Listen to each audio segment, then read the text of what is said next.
eu recebo a dona Tereza, que ela vai contar pra gente já já a história também que aconteceu com o filho dela. A Luana Marocchio, que é psicóloga. Obrigada, Luana, pela sua presença.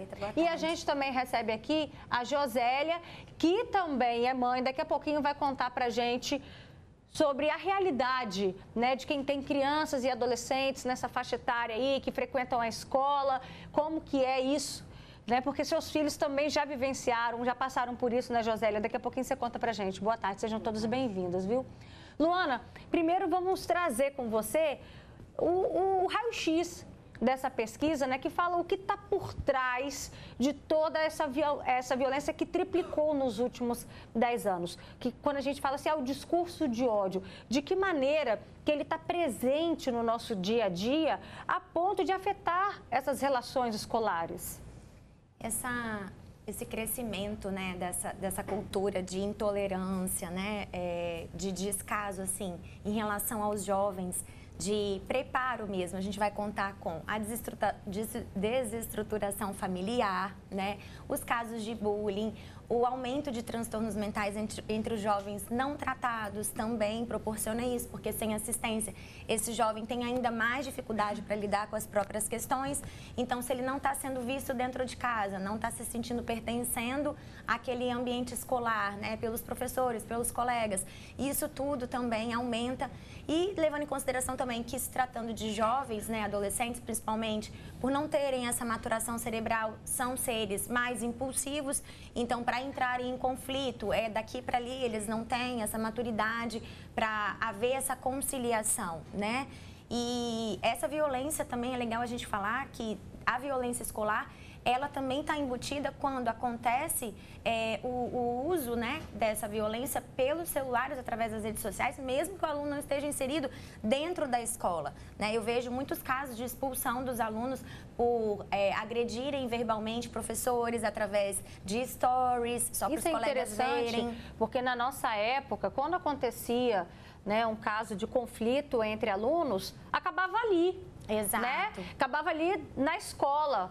Porque hoje tem rede social, isso não acaba ali. Não. Isso acaba depois levando para casa, aí vai virando algo ainda maior, vai ganhando uma outra proporção. Você como mãe percebe isso, Josélia? Percebo sim, boa tarde. Boa tarde. Acontece o quê? Que a violência não vem só gerando entre alunos. Muitos problemas que estão gerando mais problemas nas escolas é a relação entre pai, mãe e filho. É o que eu vim observando e acarretando. Que tem levando esses problemas, Roberta, para dentro das escolas. E tem gerado, não só dentro das escolas, mas também no lado de fora e rendendo à noite ainda, que tem se espalhado. Não virou só mais uma pirracinha, um bullying, não. Virou até caso mesmo de homicídio, até mesmo levar a pessoa em depressão por causa de certos comportamentos do seu filho ou do meu filho dentro da escola, que acaba gerando uma conturbação em sala de aula. Igual barulho, grito, outros tipos de coisas que vem acontecendo, entendeu? A violência doméstica que você está falando aí, né, que às vezes essa é a realidade de muitas crianças e adolescentes dentro de casa e que replicam isso na escola, ela também apareceu nessa pesquisa, né, Luana? A violência doméstica, de fato, influencia o que a criança vive dentro de casa? Ela replica isso no ambiente escolar? Com certeza. Ainda que essa criança não esteja sendo vítima ativamente, né, ela não sofra as agressões psicológicas, físicas, verbais, vendo os pais, né, numa discussão mais calorosa, ou agressões mesmo, como muitos vivenciam, ou questões sobre o uso de substâncias químicas, álcool, drogas, né? E isso afeta o cérebro da criança. Simplesmente ela se sente desassistida, desamparada. Na nossa época, né, a gente costumava fazer muito esse ganho secundário na escola, porque os professores, não sei se é por conta da época que a gente vivia, não tinha tanta informação, mas não era preparo dos professores, eu acho, porque eles também eram muito exigidos quanto a isso. Mas eles tinham mais esse controle, porque a gente veio de uma cultura onde o professor estava no lugar de autoridade. E com o passar dos anos, com muitas informações, e também, né, infelizmente, com o abuso de autoridade de alguns professores, esse jogo foi virando, né? Tanto que a gente vivenciou muitas épocas de agressões dos próprios alunos com os professores, né? Mas então essa busca desse acolhimento dos professores já não existe mais, até até porque eles nem têm preparo para isso, não tem capacitação, são muitas crianças, né? E muitas crianças com laudos hoje, que aumenta o desafio deles de ter uma administração melhor dessa sala de aula, porque tudo é motivo de confusão, meio que perde o controle, né? Aí a gente vê o resultado, né? Que a gente praticamente toda semana tem um caso de violência em escolas aqui, por exemplo, na Grande Vitória, aqui no estado, e isso tem chamado bastante atenção. Esses números, de fato, estão bem expressivos. Dona Tereza, o que aconteceu com o seu filho? Boa tarde. Boa tarde, Roberta. Boa tarde a todos que estão assistindo o Espírito Santo no ar, o Fala Espírito Santo. E o que aconteceu com o meu menino é que ele chegou em casa, né, reclamando: mamãe, a minha boca está machucada. Aí eu falei: mas por que sua boca está machucada? O menino me bateu na escola. Aí eu, como servo de Deus, né, eu não fui lá questionar, falar nada. Eu falei: amanhã eu vou lá para conversar com eles lá na escola. Aí eu fui lá, conversei com eles e deu tudo certo, né? Parece que o menino foi até transferido de escola e deu tudo certo para o meu filho. Ele não é uma pessoa agressiva, ele é uma pessoa calma, mas se mexer com ele, ele fica, né, agitado devido aos remédios que ele toma. Então, ele foi para a escola com a boca machucada, fui lá, a diretora falou: realmente... E ele já vinha sofrendo bullying, foi isso que a senhora já vivia sofrendo bullying na escola, chamando ele de bafudo, né? E ele escova os dentes 8 vezes por dia. Eu acho até um exagero. Mas aí ele falou: mamãe, eu não sou bafudo, que eu escovo os dentes 8 vezes. Hoje mesmo ele foi, que ele está no contraturno, aí levou os negócios dele de higiene bucal, tudo, né? As coisas que ele usa. E por causa disso, o menino chamou ele de bafudo, aí ele não gostou, aí partiu para cima do meu filho e machucou a boca dele. E como é que ele ficou psicologicamente com tudo isso que aconteceu? Ele ficou um pouco, né, falando que não ia na escola, né, não vou na escola não, que o menino pode me atacar de novo. Mas eu falei para ele: meu filho, eu fui lá, conversei, e eles falaram que o menino foi transferido para outra escola. E foi realmente o que aconteceu. Isso te deixou mais tranquila? Aí me deixou mais tranquila. Tomou essa decisão, essa atitude, aí me deixou mais tranquila. Viu? A gente vai incluir agora mais uma mãe no nosso bate-papo, a Daiane. Olha só, você certamente, você que está aí acompanhando o Fala Espírito Santo, você vai se recordar do que aconteceu com o filho dela. Porque, olha, é de partir o coração de qualquer pessoa o que aconteceu com ele. Ela é lá de Venda Nova. E há 3 anos, o seu filho foi agredido no ambiente escolar, né, Daiane? Boa tarde. Boa tarde, Roberta. Boa tarde a todos que estão assistindo o Fala Espírito Santo. Sim, Roberta, meu filho há 3 anos, agora dia 25 de maio, faz 3 anos que meu filho foi agredido. Uma das únicas vezes, né, que foi muito sério. Porque, na verdade, meu filho foi agredido a vida inteira na escola, Roberta. Como eu já tinha relatado antes, né? Meu filho vinha sofrendo bullying, vinha sofrendo agressão física, agressão psicológica. As crianças chamavam ele de bebezão, jogavam material de escola dele pela janela. E aí ele tinha que ir lá fora buscar material de escola. Era um lápis, era uma borracha, era tudo. Empurravam meu filho. E a penúltima agressão que ele sofreu, Roberta, foi um empurrão que eles deram na saída da escola, que meu filho ficou com os joelhos todos roxos. E aí eu procurei o conselho do telar pedindo ajuda, porque eu não aguentava mais ir até a escola pedir ajuda e nada era feito. Eu estava pedindo ajuda pelo meu filho, que chegava em casa chorando todos os dias. A minha vida era na porta da escola, porque a escola me ligava a semana toda, porque meu filho estava chorando na escola devido a algo que tinha acontecido lá. Sempre era bullying, sempre era no empurrão, era uma bolada, eu não podia participar de nada. E eu me sentia sem condição de fazer nada para o meu filho. O desespero era muito grande. E nesse dia que eu estive em casa com o joelho roxo, eu procurei o conselho do telar e relatei o que estava ocorrendo, o que eu estava vivendo todos os dias como mãe, né? Como mãe atípica. E aí, Roberta, foi quando o conselho do telar fez um ofício, mandou para a escola pedindo para que algo fosse feito, um cuidador para o meu filho colocasse, para estar ajudando ele na sala de aula e fora da sala de aula. Só que aí, Roberta, o Estado negou.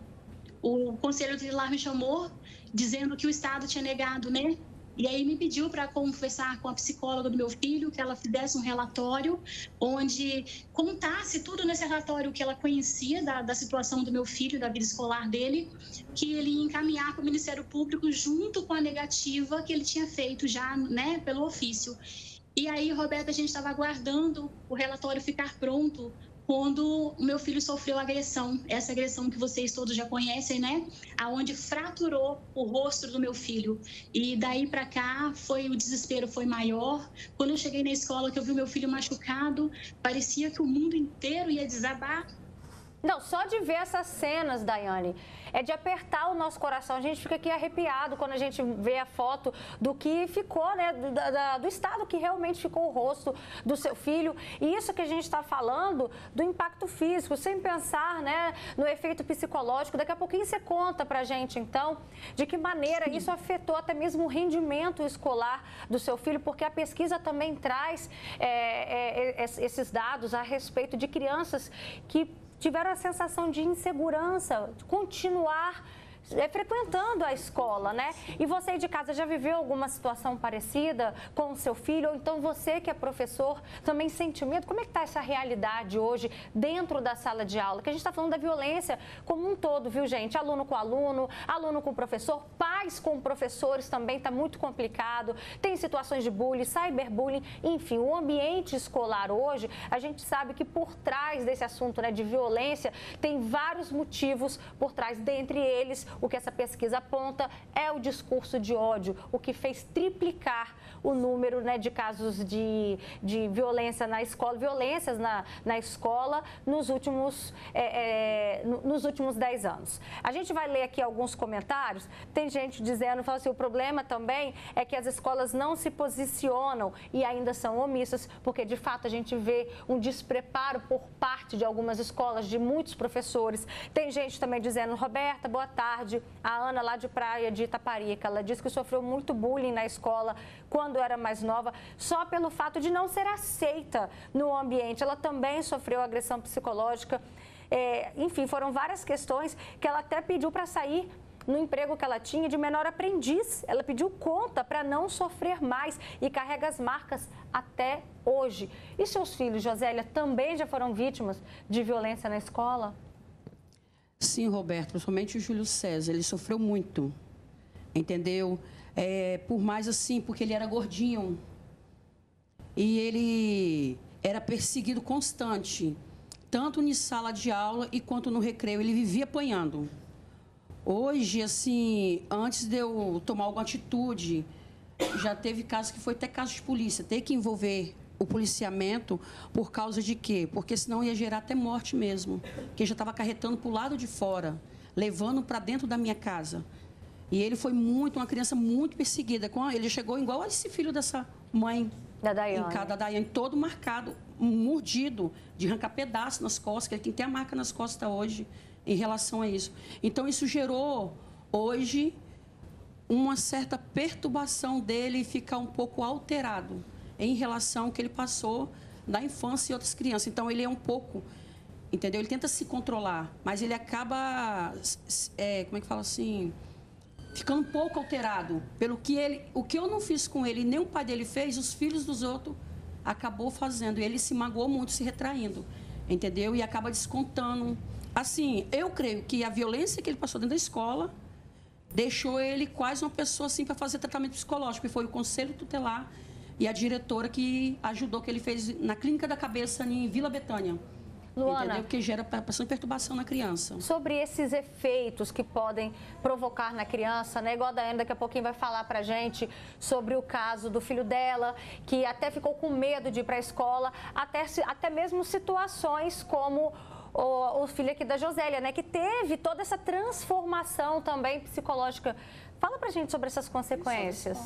Claro, a criança e o adolescente, eles estão em desenvolvimento, ao contrário do que muitos pensam, a personalidade não é formada até os 7 anos de idade, tá? Ela é formada até os 18, 21, então o seu filho, ele está construindo a identidade, a personalidade dele e qualquer efeito, né, comportamental que está ali inserido dentro do ambiente onde ele está, vai haver uma perturbação daquilo, da forma como ele interpreta a si mesmo, o outro e o mundo. E eu acho legal aproveitar e dizer assim, nós pais estamos muito preocupados, os nossos filhos estão sofrendo bullying, mas eu acho que já passou da hora da gente estar inserido nesse contexto escolar com uma troca justa e honesta com essa escola de como o meu próprio filho está se comportando na escola. Porque muitas vezes o seu próprio filho é o agressor e você não sabe. Você não sabe porque ele não consegue expressar as frustrações, os sentimentos, às vezes, de inadequação, de autoestima baixa dentro da própria casa e ele vai descontar isso nos ambientes onde você não está perto, né? Então, assim, limitar as redes sociais, a gente está sendo consumido de muitas informações que a gente não vai utilizar, que só sobrecarregam a nossa mente, as nossas emoções, faz com que a gente sinta, né, um looping, uma montanha-russa de emoções que você não sabe lidar depois. Então, as escolas precisam ser capacitadas para ajudar esses alunos a trazerem uma regulação emocional e identificarem as próprias emoções. Os alunos não sabem. Muitas vezes a gente lida com a vergonha, mas você não sabe que está sentindo vergonha, então você lida de uma forma com raiva, vai demonstrar agressivamente. Os pais, às vezes, têm esses próprios discursos de ódio dentro de casa, dando as próprias opiniões e não percebem como eles são espelho para esses filhos, né? Então, assim, a gente tem que estar muito atento. Educar é uma missão dificílima, mas você é exemplo o tempo todo, você tem que se monitorar. Olha só, tem um comentário de uma mãe falando assim, boa tarde, Alberto, o problema é que tem escolas que não se posicionam e ainda são omissas. No seu caso, dona Tereza, a escola tomou uma decisão, né? Ela se posicionou. O quanto isso foi importante para que você tivesse tranquilidade e o seu filho também para continuar frequentando as aulas. Sim, eu até agradeço, né, porque graças a Deus fui bem atendida lá. Realmente o menino foi transferido e ele também, o meu nome é Tereza e eles ficavam chamando ele de Terezão. Ele não gostava, né, de ser chamado de Terezão. Mas graças a Deus, né, se você estiver me vendo agora, né, eu quero agradecer a escola por ter tomado essa atitude. Né, e até chamou meu filho para esse contraturno, né, de 10h40 até de tarde, 6 horas.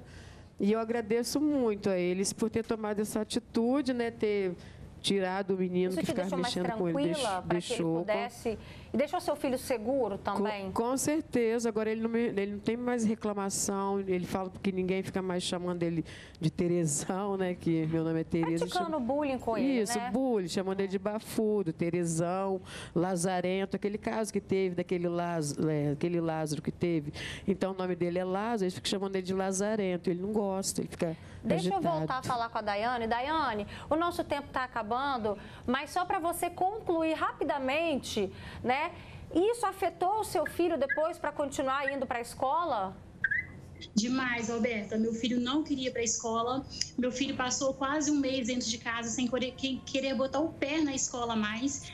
Ao contrário da minha colega aí, ó, eu não tive apoio da escola. A escola foi negligente o tempo todo, desde o primeiro momento, foi até o final negligente. Eu me senti muito sozinha, desamparada perante o que estava acontecendo.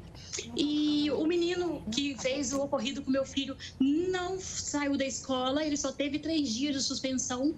Então, assim, a minha situação piorou cada dia mais, porque eu me sentia insegura de retornar com meu filho para a escola. E eu só tinha aquela escola para colocar meu filho. Ou eu deixava meu filho ficar na escola, ou ele tinha que ficar em casa fora da escola. Então, assim, foi difícil demais. Meu filho passou a frequentar psicóloga que já estava bem estabilizado. Até hoje ele faz psicólogo. Até hoje ele não consegue andar no pátio, porque ele tem medo de andar no pátio por causa, né, de ocorrer outra agressão. E assim, Roberta, a gente pede para os pais que fiquem atentos, que não discutem na frente dos filhos. A gente sofre tanto para cuidar de um filho, para ver nossos filhos ser agredidos dentro de uma escola, que é o local que eu principalmente como mãe, eu acho que é o local que meu filho deveria se sentir mais seguro e é o local que está sendo mais perigoso para ele ficar hoje. Então, assim, o meu desespero, o meu apelo é para que as autoridades, né, olhem pela gente, porque eles não imaginam o quanto que a gente sofre de ver um filho desse jeito, machucado. Para mim foi muito doído ver meu filho com o rosto fraturado daquele jeito, entendeu? E hoje em dia, quando eu vejo as consequências que a gente sofre, é muito doloroso, Roberta. Então, olha, a gente vê o sofrimento, a gente vê as fotos, o que aconteceu com o seu filho, a gente sente na sua fala, Daiane, todo o seu sofrimento até hoje, mesmo 3 anos depois, e é assustador. E olha só, tem muitos comentários chegando aqui, a nossa editora-chefe até me deu um tempinho a mais para a gente ler. Olha, eu estou passando por um momento muito delicado aqui em Jacaraípe, numa escola com meu neto, vários alunos batendo nele, né? Como é que é? No final das aulas, por não satisfeito, ainda vão lá chutar o portão da casa da avó, é isso que eu estou entendendo. A escola diz que não pode fazer nada porque está acontecendo na rua e só pode resolver o que acontece dentro da escola, né? Só que dentro da escola também está acontecendo, isso está indo para além dos muros da escola. Luana, como é que a gente lida diante de uma situação dessa? Como é que você encoraja o seu neto? Não, a gente vai conseguir vencer essa porque vovó vai lá na escola e nada ainda acontece. Como é um problema, né, macro, não é um problema micro que você vai administrar só na sua casa, você vai ter, obviamente, que contar com políticas públicas, como a Daiane fez, né, de ir para o Ministério Público, ainda que a outra criança não tenha sido afastada da escola, no caso dela, ao contrário da dona Tereza. Então, assim, Roberta, claro, você vai proteger, você vai brigar pelos seus direitos e esperar que a própria escola assuma que isso está acontecendo. Claro, não é culpa dela, a gente não pode pensar assim, mas a gente precisa pensar assim, como a gente faz para que os alunos e até os próprios professores trabalhem de uma forma mais harmônica, mais sadia. Porque isso acontece, não é um fato isolado, vai continuar acontecendo.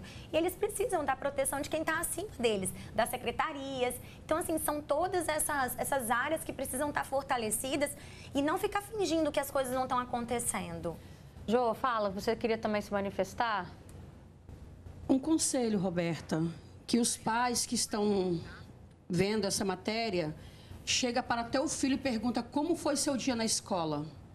Porque através dali, você vai estar ciente do que está acontecendo. Porque se ele falar que foi ruim, aí você chega e conversa com ele para saber o que aconteceu para você ver. Com a maioria das coisas, quando ele reclama é porque alguém está atacando na escola. Eu todo dia pergunto, como foi seu dia, Maria Clara, na escola? Foi ótimo, mãe. Ah, não sei que fulano fez isso comigo. Então, é um caso que a diretora, um toque, se resolve. É ótimo que você pode estar fazendo. E um ponto muito importante para a gente concluir esse assunto é, às vezes a gente pensa que o nosso filho só é vítima de alguma situação. A gente também precisa reconhecer, entender, aprender a identificar quando o nosso filho, ele está sendo o provocador, quando ele está sendo a pessoa, a criança, o adolescente violento. Então, a gente precisa conversar dos dois lados, né? O que hoje no mundo é muito complicado. A gente entender, reconhecer o nosso filho também não é uma tarefa fácil, mas é preciso. Obrigada pela participação de vocês. Uma boa tarde. Dá um beijo nas crianças, tá bom? Boa tarde.